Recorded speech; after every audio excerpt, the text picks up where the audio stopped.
আচ্ছা আচ্ছা। কিভাবে আসলো, কতদিন যাবত এখানে চিকিৎসা নিতেছে, কি আসলে বিষয়গুলো?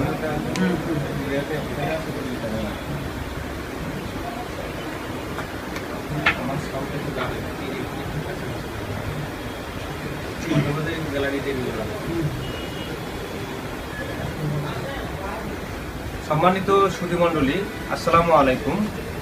আসসালাম। গণস্বাস্থ্য হোমিও ক্যান্সার বিশেষজ্ঞ ডাক্তার অধ্যক্ষ ডাক্তার এস.এম. সরোয়ার স্যারের চেম্বারে আমরা এই মুহূর্তে একজন ক্যান্সার রোগীর সঙ্গে কথা বলবো, যিনি গণস্বাস্থ্য হোমিওতে ঔষধ খেয়ে সম্পূর্ণরূপে সুস্থ হয়েছেন। দীর্ঘদিন তিনি অ্যালোপ্যাথিক সিস্টেমে ঔষধ সেবন করেছেন, কিন্তু ভালো হন নাই। এই স্যারের কাছে এসে তিনি সম্পূর্ণ এখন সুস্থ আছেন, তার মুখ থেকে আমরা শুনতে চাই। ভাই, আপনার নাম কি? আমার নাম মোহাম্মদ সালাউদ্দিন। আপনার নাম সালাউদ্দিন। বাসা কোথায় আপনার? জেলা ভোলা, উপজেলা দৌলতখান। ভোলা জেলা। আর উপজেলা? দৌলতখান। দৌলতখান। ইউনিয়ন? সৈয়দপুর। গ্রামের নাম কি? চরসুবি।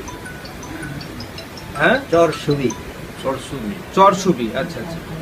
আপনি কোন রোগে ভুগছিলেন? ক্যান্সার রোগের কি পাকস্থলী ক্যান্সার আপনার? আমি লিম্ফোমা নামের একটা পাকস্থলীতে ক্যান্সার। জি জি, পাকস্থলী ক্যান্সার। আচ্ছা।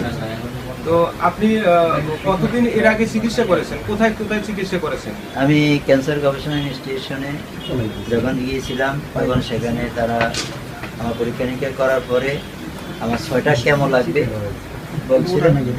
বলার পরে আমি 4টা কেমো দেওয়ার পর আমার সেখানে কোনো উন্নতি হয়নি। জি।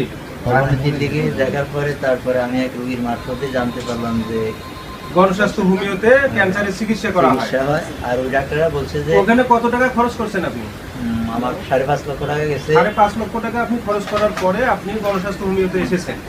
তারপরে এখানে এসে আপনি এখন ক্যান্সারে সম্পূর্ণ সুস্থ। আমি আজকে 7 মাস ওষুধ খাই, ইনশাআল্লাহ। জি, 7 মাস ওষুধ খেয়ে আল্লাহর রহমতে আপনি সুস্থ স্বাভাবিক আছেন, জীবন যাপন করতে পারতেছি। চাকরি সুধীমণ্ডলী, আপনাদের জ্ঞাতার্থে জানাচ্ছি যে ইনি এখন গণস্বাস্থ্য হোমিওতে এসে ক্যান্সারে সম্পূর্ণ সুস্থ হয়েছেন। এখন কাজকর্ম, তার চাকরি সবকিছু এখন করতে পারছেন। আসসালামু আলাইকুম।